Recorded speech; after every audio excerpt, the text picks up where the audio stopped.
নমস্কার। প্রাণারামের মাধ্যমে সম্প্রচারিত ভারত কথার গ্রন্থি মোচনের 284তম পর্বে আপনাদের সবাইকে পুনরায় জানাই সাদর সম্ভাষণ। প্রায় এক সপ্তাহ পরে আমরা আজকে আবার শুরু করছি এই ভারত কথা। ভারত কথা আমরা এরকম একটা পরিস্থিতিতে, এরকম একটা জায়গায় এসে পৌঁছেছি যেখানে বনবাসের প্রায় 12 বছর পাণ্ডবেরা নানান ঘটনার মধ্যে দিয়ে অতিক্রান্ত করেছে। অজ্ঞাতবাস বাকি। এই শেষ সময়ে এই যখন সামান্য কিছু সময় বাকি বনবাসে এবং অজ্ঞাতবাসের পুরো একটা বছর বাকি, সেই সময় পাণ্ডবদের জীবনে দুটো গুরুত্বপূর্ণ ঘটনা ঘটবে এবং সেই ঘটনা দুটি ভীষণ ইঙ্গিতবহ এবং আগামী যে ঘটনা ঘটতে চলেছে, অর্থাৎ যে বিরাট একটা ভারত যুদ্ধ, যেটা মহাভারতের সবচেয়ে বড় ফোকাল পয়েন্ট, তাতে এই ঘটনা দুটোর অসীম প্রভাব। ঠিক আমরা সেই ঘটনায় আসবো, কিন্তু তার আগে আমাদের একটু সামগ্রিক ব্যাপারটাকে একটু পর্যালোচনা করতে হবে, একটু অন্যান্য দিকে দেখতে হবে। কারণ আমরা তো যেটা আলোচনা করছি সেটা কেবলমাত্র তো ভারত কথার বর্ণনা নয়। মহাভারতের এরপরে এই হলো, এরপরে এই হয়েছে, এই অমুক এসেছে, অমুক যুদ্ধ হয়েছে, অমুক অমুক বলেছেন, এই ঘটনা ঘটেছে, এমনটা শুধু নয়। সেসব আমরা বর্ণনা করছি, একটা ধারাবাহিকতা আমাদের এই ভারত কথার মধ্যে রয়েছে। কিন্তু ভারত কথার আমাদের মূল উদ্দেশ্য, যা অন্তত আমাদের গুরুদের যারা আমাদেরকে নিয়োজিত করেছেন এই কাজে, তারা যে রূপরেখা আমাদের সামনে বা বিশেষ দায়িত্বটি আমাদের দিয়েছেন, সেখানে তারা যা বলতে চেয়েছেন এই ভারত কথার, সেটাই আমরা আপনাদের কাছে তুলে ধরছি। দেখুন, এই ঠাকুরমশাই আমাদের সঙ্গে যখন আমরা মহামতি অনন্তলালের কাছে বসে মহাভারতের বিভিন্ন পাঠ নিতাম এবং সেই সম্পর্কে আরো বিভিন্ন শাস্ত্র, পুরাণ এবং অন্যান্য যে সমস্ত বইগুলো মানে তথ্যগুলো রয়েছে, বিভিন্ন তথ্যের যখন আমরা অন্বেষণ করতাম, খোঁজ করতাম, সেখান থেকে আমাদের যে সমস্ত বিষয় উঠে আসতো, সেই সমস্ত জিনিসের আলোচনা করতে গিয়ে ঠাকুরমশাই আমাদের সঙ্গে অনেক মহাভারত সম্পর্কিত বেশ কিছু বিষয় আলাদা করে গভীরভাবে আলোচনা করতেন। সেখানে আমরা তার কাছ থেকে, তার দৃষ্টি থেকে আমরা মহাভারতকে যেভাবে বুঝেছি বা যেভাবে আমরা ধরতে চেয়েছি বা যেভাবে আমরা বুঝতে পেরেছি, সেখানে মহাভারতের বিভিন্ন আঙ্গিকগুলোকে, বিভিন্ন দিকগুলোকে আমাদের একটু আপনাদের কাছে তুলে ধরা দরকার। না হলে গ্রন্থি মোচনের নামে সার্থকতাটা ঠিক আসে না।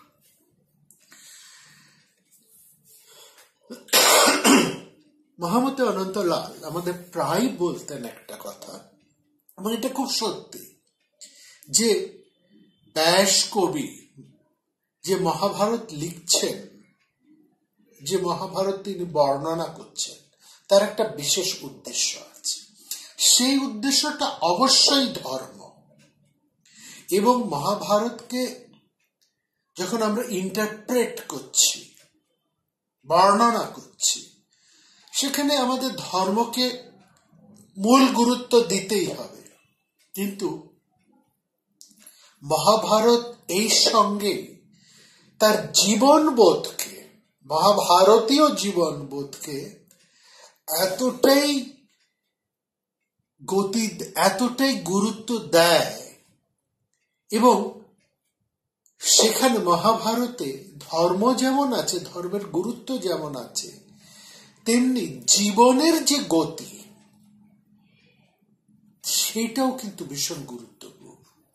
অর্থাৎ মহাভারতে এত বৈচিত্র্য এবং এত ক্যারেক্টার, এত ধরনের মানুষের চরিত্র, তাদের মানসিকতা, এবং সেই সমস্ত মানুষরা তাদের জীবনে চলার পথে তাদের লক্ষ্যে পৌঁছানোর জন্য তারা যা যা পন্থা অবলম্বন করে সেটা মহাভারত অস্বীকার করে না। অর্থাৎ অন্যায়, ছলনা, মিথ্যাচারের আশ্রয় তারা যেমন নিচ্ছে, সেরকম এক ছলনার সাথে আরেক ছলনা, এক ছলনার প্রত্যুত্তরে আরেক ধরনের ছলনার আশ্রয় সেটা প্রয়োজন হয়ে পড়ে, এবং সেই প্রয়োজনকেও মহাভারত অস্বীকার করে না। মহাভারতের যেসব চরিত্রগুলো আছে, বড় বড় চরিত্র, ধৃতরাষ্ট্র আছেন, ভীষ্ম আছেন, বিদুর আছেন, তারা দ্রোণ আছেন, অন্যদিকে পাণ্ডবেরা আছেন, কৌরবেরা আছেন, এবং পাণ্ডবদের মধ্যে অর্জুন আছেন, শ্রীকৃষ্ণ আছেন, যুধিষ্ঠির আছেন। এই যে চরিত্রগুলো, এই চরিত্রগুলোর মধ্যে যেমন ধর্মের গুরুত্ব আছে, তেমনি অন্যায়, ছলনা, মিথ্যাচারও কিন্তু রয়েছে। এইটা আমরা বলতে পারবো না, বা মহাভারত আলোচনা করে কথা জোর দিয়ে বলা যায় না যে এই চরিত্রের মধ্যে কেবলই ধর্ম এবং কেবলই সাধুত্ব, সেখানে ছলনা নেই, মিথ্যাচার নেই, কপটতা নেই, এরকম কথা কিন্তু বলা যায় না। কোন চরিত্রকে কিন্তু আমরা এইভাবে আলাদা করে ফেলতে পারি না। এবং অন্যায়ের বিরুদ্ধে অন্যায় করে ন্যায়ের প্রতিষ্ঠা করার একটা সেখানে চেষ্টা হয়েছে, এবং ন্যায়ের জন্য অন্যায়ের যে প্রবৃত্তি সেটা আমরা দেখেছি। যদিও মহাভারত তাকে ক্ষমা করেননি, অর্থাৎ ন্যায় প্রতিষ্ঠার জন্য অন্যায়কে যেমন ব্যবহার করা হয়েছে, মহাভারত তাকে দেখিয়েছে, তাকে তুলে ধরেছে, কিন্তু পরিণামে ক্ষমা পাওয়া যায়। এটা হচ্ছে সবচেয়ে বড় কথা, যার জন্যে কৃষ্ণের নিজ বংশের ধ্বংস তাকে দাঁড়িয়ে দাঁড়িয়ে দেখতে হয়েছে, যুধিষ্ঠিরকে নরক দর্শন করতে হয়েছে। কিন্তু এটা যে ভয়ঙ্কর সব অন্যায়ের বিরুদ্ধে দাঁড়াতে হলে বা দাঁড়াতে গেলে ছলনার প্রয়োজন, এবং মহাভারত এই সত্যকে একটা পরিস্থিতির সাপেক্ষে মেনেও নিচ্ছে, এবং সেখানে মহাভারত এটাকে, এই অন্যায়টাকে, ভীষণ অন্যায়ের বিরুদ্ধে, ভীষণ অত্যাচারের বিরুদ্ধে ছলনার যে একটা প্রয়োজন আছে, সেটাকে মহাভারত প্রাসঙ্গিক মূল্যবোধের, অর্থাৎ সিচুয়েশনাল এথিক্স যেটা আমরা বুঝি, সেই হিসেবে মহাভারত তাকে গ্রহণ করেছে। আসলে ভারতবর্ষের ধর্ম, দর্শন, জীবনবোধের মধ্যে কোথাও কোনো গোড়ামি বলে বস্তুটা কিন্তু নেই। এটা আমাদেরকে মাথায় রাখতে হবে বা বুঝতে হবে। চরম নৈতিকতা বলে যেমন কিছু হয় না, চরম অসভ্যতা, চরম অনৈতিকতাও বলেও কিছু হয় না, বা চরম অনৈতিকতা, চরম অন্যায় বলে যেমন কোনো কিছু চলতে পারে না, তেমনি শুচি, শুদ্ধ, একেবারে নৈতিকতার চরমতা বলেও কিন্তু ব্যক্তি জীবনে কোনো কিছু হতে পারে না। এবং আমাদের ভারতীয় দর্শনে এটা স্বীকার করেছে যে মানুষের চরিত্রের মধ্যে অল্প বিস্তর এক দ্বিচারিতা আছে। সেটা যদি জীবন ধারণের সত্যের বিষয় না হতো, বিশেষত যদি সেটা গভীরতর অন্যায়ের প্রতিপক্ষে ক্ষুদ্রতর দ্বৈতাচার না হতো, তা বলে আমরা কিন্তু বিভিন্ন পুরাণে এই ধরনের প্রশ্ন উঠতে দেখতাম না। অনন্তলাল আমাদেরকে দেবী ভাগবত পুরাণ তুলে ধরে দেখিয়েছেন যে লক্ষ্য করুন, এই ভাগবতে, দেবী ভাগবতে মহর্ষি অঙ্গিরার পুত্র স্বয়ং বৃহস্পতি, তিনি নিপাট মিথ্যা কথা বলে চলেছেন। ধর্মশাস্ত্রে বৃহস্পতির মতন একজন জ্ঞানী পুরুষ, যিনি দেবতাদের গুরু, তিনি কিভাবে মিথ্যাচার করে চলেছেন। এবং সেখানেই মহারাজ জনমেজয়, যিনি ওই দেবী ভাগবত পুরাণেরও শ্রোতা, তিনি প্রশ্ন করছেন যে প্রবীণ ধর্মজ্ঞ দেবগুরু হয়ে বৃহস্পতি যদি এই ধরনের মিথ্যাচার করেন, তাহলে একজন গৃহস্থ মানুষ, যাকে এত কষ্ট, এত অন্যায়, এত অসুবিধে, এত কিছুর মধ্যে দিয়ে যেতে হয়, সে কেন সত্য আচরণ করবে? কাসক্ত ভক্ত সংসারে ভবিষ্যতি গৃহাশ্রমী, এই প্রশ্নটা তিনি তুলেছেন। এখানে লক্ষ্য করুন, এই গৃহাশ্রমী মানে সাধারণ গৃহস্থ, একদম সাধারণ মানুষ বলতে যা বোঝাচ্ছে। এরা তো সাধারণ মানুষের সামনে তো একটা আদর্শের প্রয়োজন হয়। আদর্শ ব্যাপারটা খুব বড় মানুষের ক্ষেত্রে দরকার হয় না, আদর্শটা দরকার হয় সাধারণ মানুষের ক্ষেত্রে। এই সাধারণ মানুষরা তাদের জীবনযাত্রা, এই যে দুঃখ, কষ্ট, বেদনা, অন্যায়, প্রবঞ্চনা, এত নির্মম কষ্ট, সবকিছুই তারা সহ্য করেন এবং সবকিছুকেই তারা অতিক্রম করেন। কিসের জোরে? একটা আদর্শের জোরে। তাদের সামনে একটা বড় আদর্শ দরকার, এবং আদর্শর সেই বড় আদর্শই একজন সাধারণ মানুষকে ধর্মে, সত্যে প্রতিষ্ঠিত হতে সাহায্য করে। ব্যাস জন্মজয়কে এর উত্তরে বলছেন, সেখানে প্রবক্তা হচ্ছেন, দেবী ভাগবতের প্রবক্তা হচ্ছেন মহামতি ব্যাস। তিনি 18টা পুরাণ লিখেছেন মহাভারত বাদ দিয়ে, তার মধ্যে দেবী ভাগবত একটি, এবং সেখানে শ্রোতা সেই মহারাজ জন্মেজয়। ব্যাস বলছেন, অন্যকে উপদেশ সবাই খুব দিতে পারে, খুব সহজে অন্যকে বড় বড় কথা বলতে পারে, এবং উপদেশ দেবার সময় সে যেন কত বড় মানুষ, সে কত ন্যায়, এইসব ভাব সে রাখতে পারে।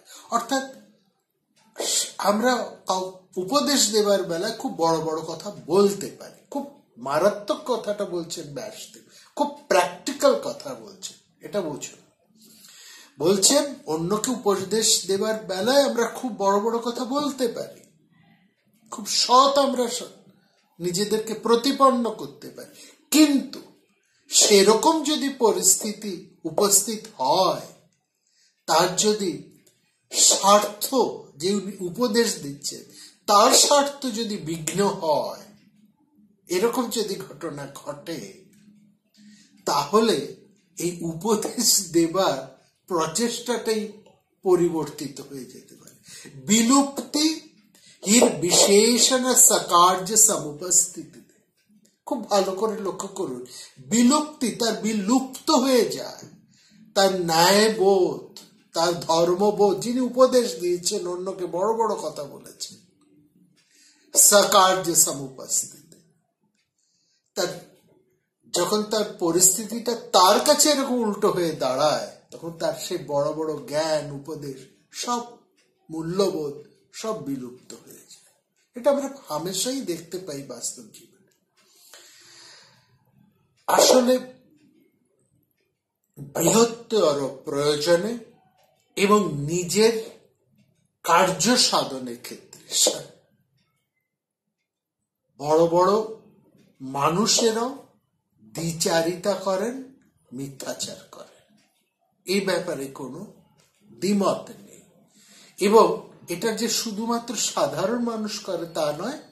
দেবী ভাগবতে মহর্ষি ব্যাস বলছেন, এটা সাধারণ মানুষের মধ্যে যেমন আছে এবং বড় বড় মানুষদের ক্ষেত্রেও আমরা একই জিনিস লক্ষ্য করি।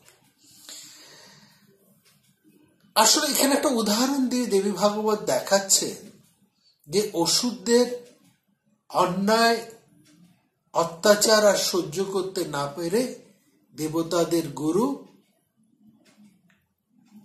বৃহস্পতি তিনি ছলনার আশ্রয় নিয়েছিলেন। অসুরদের গুরু শুক্রাচার্য যখন আশ্রমে নেই, সেই সময় দেবগুরু বৃহস্পতি তিনি নিজে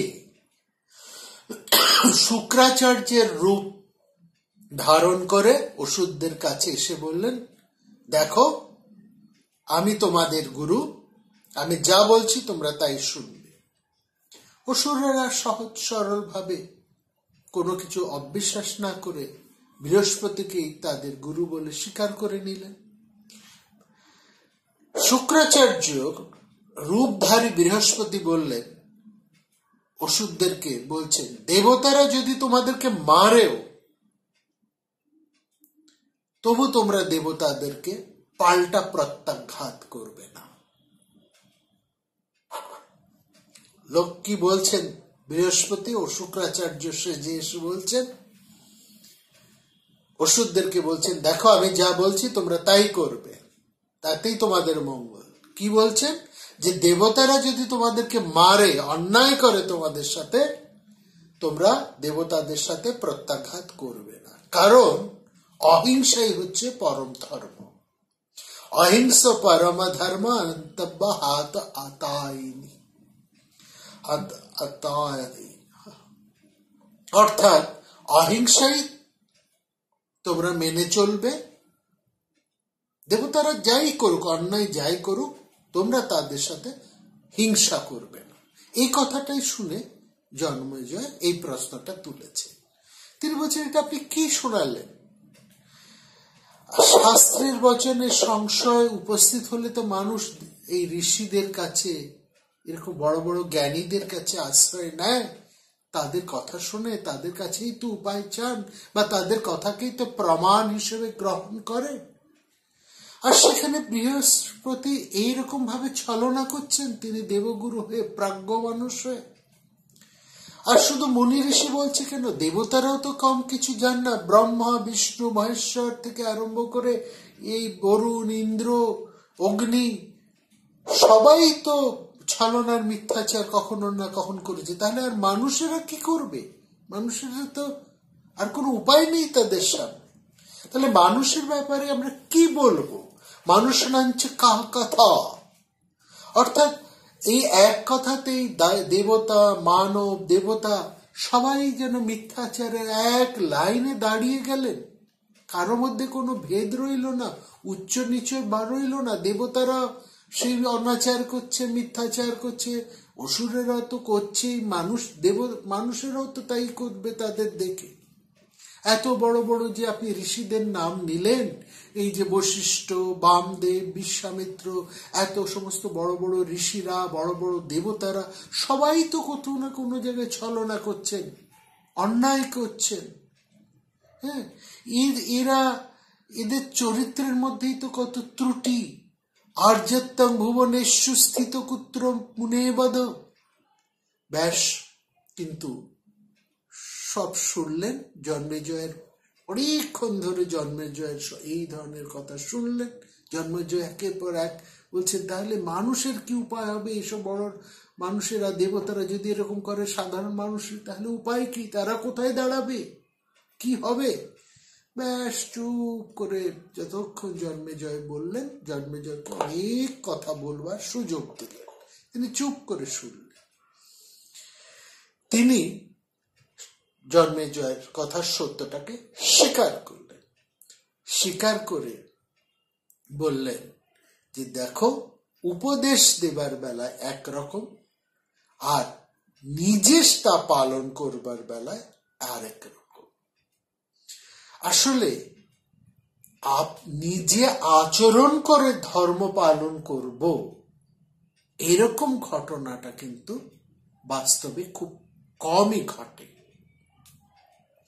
তার মানে সমস্ত শ্রেণীর মধ্যে, সে উচ্চ হতে পারে, নীচ হতে পারে, দেবতা হতে পারে, অসুর হতে পারে, মুনি হতে পারে, মহর্ষি হতে পারে, সব জায়গার মধ্যেই কিন্তু দ্বৈতাচার আছে, দ্বৈতাচার আছে। আসলে ওখানেই আমরা ওই দেবী ভাগবতেই আমরা দেখছি, স্বয়ং প্রহ্লাদ তিনি জগজ্জনীর কাছে দুঃখ করে বলছেন যে মা, কোথায় ধর্ম, কিসের ধর্ম? আর ঔচিত্য কথায় যে এটা উচিত, এটা অনুচিত, এইসব কথার মানেই বা কি দাঁড়ালো? কার কাছে গিয়ে আমরা অবিচারের বিরুদ্ধে প্রতিকার চাইব? কেউ তো এক ধরনের কথা বলে না, এক এক শাস্ত্র এক এক রকম। আর কেনই বা বলবে? স্বার্থের বেলায় তো সবাই একরকম হয়ে যায়। ইয়ত স্বার্থ পরং সর্বং জগৎ স্থাবর জঙ্গমম। আসলে ধর্ম এই সমস্ত সত্ত্বেও এত কিছু, একেবারে আমাদের শাস্ত্র জীবনবোধের এই জায়গাকে কিন্তু অস্বীকার করে না। কোনো কিছু চেপে চুপে দোহাই দিয়ে, সাদা কাপড় দিয়ে ঢেকে বা ধমকে চমকে কোনো কিছুকে রেখে দেয় না। যা সত্য, যা মানুষের চরিত্রের মধ্যে আমরা দেখি, যা বিভিন্ন ক্ষেত্রে আমরা দেখি, তা অম্লান বদনে তা প্রকাশ করে, তাকে স্বীকার করে।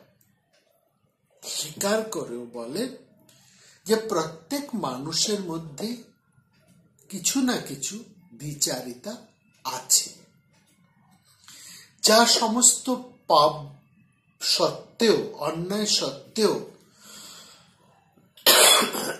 মানুষের জীবনের বিচিত্র ক্ষেত্রে, বিচিত্র প্রয়োজনে আমরা সেটাকে ব্যবহার করি। কিন্তু কোন প্রয়োজনে এবং কি ধরনের প্রয়োজনে একজন মানুষ ওই ছলনাকে, মিথ্যাচারকে গ্রহণ করলো এবং কিভাবে গ্রহণ করলো, সেটাকে কিন্তু লক্ষ্য করতে হবে। এইভাবে কিন্তু ব্যাপারটাকে আমাদের শাস্ত্র দেখেছে, বলেছেন অন্যায় দ্বিচারিতা সবাই কম বেশি করে, কিন্তু লক্ষ্য করতে হবে যে মানুষ অন্যায়ের বিরুদ্ধে, অন্যায়কে প্রতিকার করতে গিয়ে, একটা বৃহত্তর অন্যায়কে প্রতিকার করতে গিয়ে ক্ষুদ্র অন্যায়কে সে যদি বরণ করে, গ্রহণ করে, তাহলে আমাদের সেখানে বিচার করে দেখতে হবে যে জীবনের ওই ক্ষেত্রে কিসের প্রয়োজনে সে অন্যায়টিকে কেমন ভাবে ব্যবহার করছে, তার প্রয়োজনটা কি, কি ধরনের, আর কেনই বা সে ওই ধরনের দ্বিচারিতার, ছলনার, মিথ্যাচারের আশ্রয় নিতে বাধ্য হয়েছে, এইটাকে বিচার করে দেখতে হবে। এটা হচ্ছে আসল সত্য, আসল কথা। এইভাবে দেখুন, মহাভারতের মধ্যে আমরা আরেকটা জিনিস লক্ষ্য করব বা লক্ষ্য করে চলেছি, যে এই যে ধর্মের কথা বলা হয়েছে মহাভারতে, বিভিন্ন রকম ধর্ম, সেখানে গৃহস্থের ধর্ম আছে, নারীদের ধর্ম আছে, রাজনীতির ধর্ম আছে, সন্ন্যাসীর ধর্ম আছে, এরকম অনেক সত্য ধর্ম আছে। যে এর মধ্যে কোনটা আসল ধর্ম, এই ধর্ম, এই বিষয়ে ধর্মটা এলো কোথা থেকে, এবং সেখানে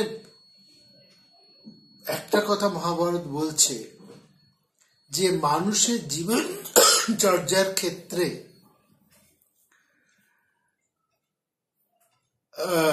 সত্য, ঋত এইসবের প্রয়োজন আছে, কিন্তু যে লোকটা বিভিন্ন ঘাত প্রতিঘাতের মধ্যে দিয়ে চলছে, সেই লোকটা ধর্ম, আর যে লোকটা সুস্থিত ভাবে চলছে তার ধর্ম কি এক হবে? এটা ভীষণ প্রশ্ন, ভীষণ একটা গুরুত্বপূর্ণ প্রশ্ন মহাভারতে এসেছে। বলছে একজন লোকের জীবন ব্যালেন্স, সুস্থিত জীবন, একেবারে প্রথম থেকে শেষ পর্যন্ত সে একটা সুস্থিতির মধ্যে দিয়ে জীবনটাকে কাটালো। আরেকজন মানুষ তার সারাটা জীবনই ঘাত প্রতিঘাতের মধ্যে দিয়ে অতিক্রম করা।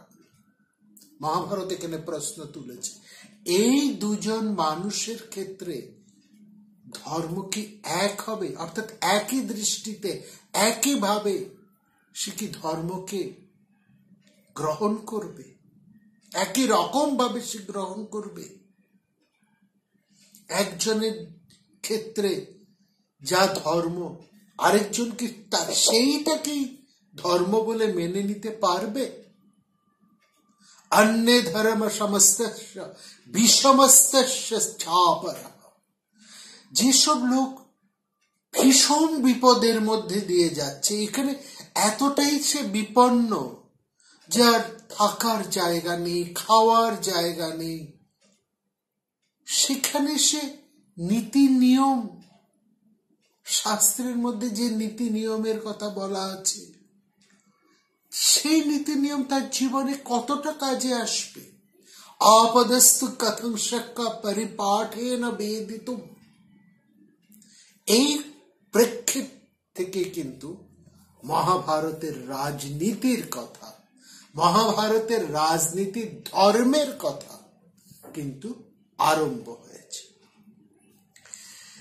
মহাভারতের যে রাজনীতির কথা, সূত্র বা রাজনীতির যে ধর্ম আছে, সেখানে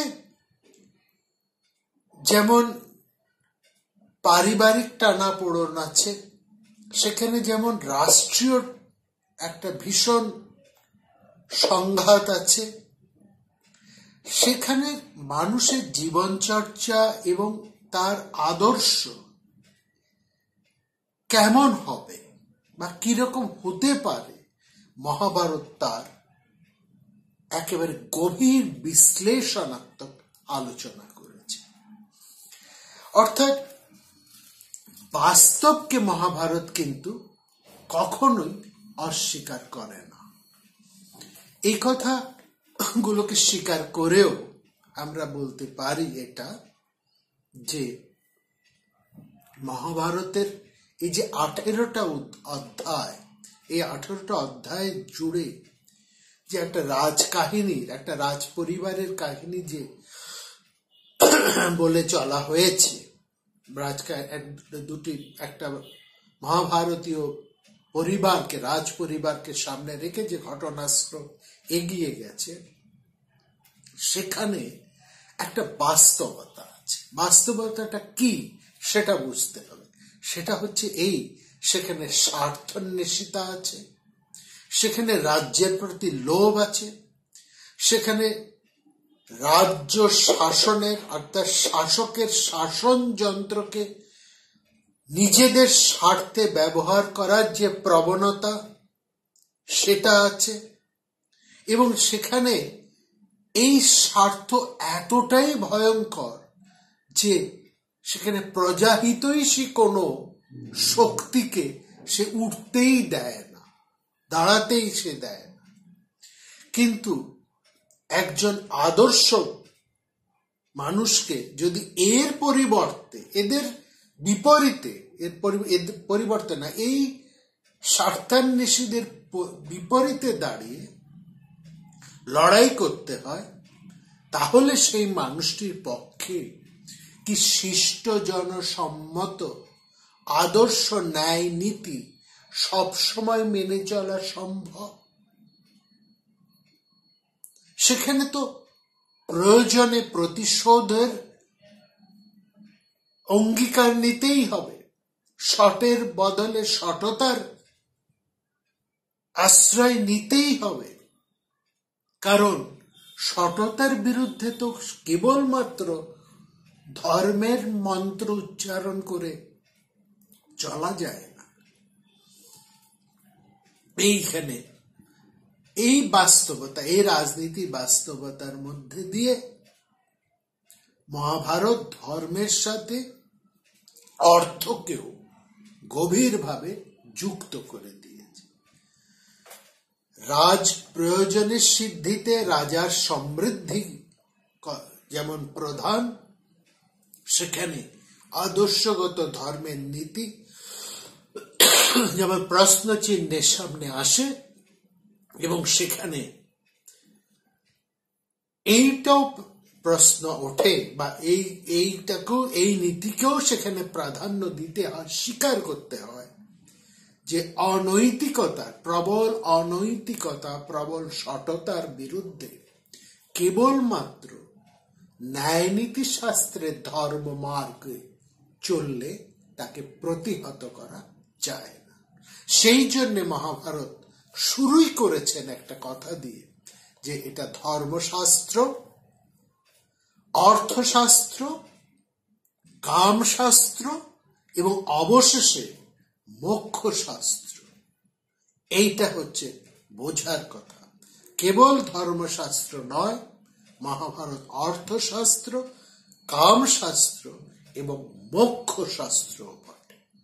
এই জায়গাটাকে আমাদের ভীষণ করে যদি আমরা পরিষ্কার করে না বুঝতে পারি, তাহলে এবার থেকে যে বিশাল ঘটনা ঘটতে চলেছে মহাভারতে যে এবার মূল যে ঘটনার দিকে মহাভারতের একমুখী ক্রিয়া হতে চলবে, যে ভয়ঙ্কর সব ঘটনাগুলো আমরা ঘটতে দেখব, সেই সব ঘটনাকে আমরা সঠিকভাবে বুঝতে পারব না।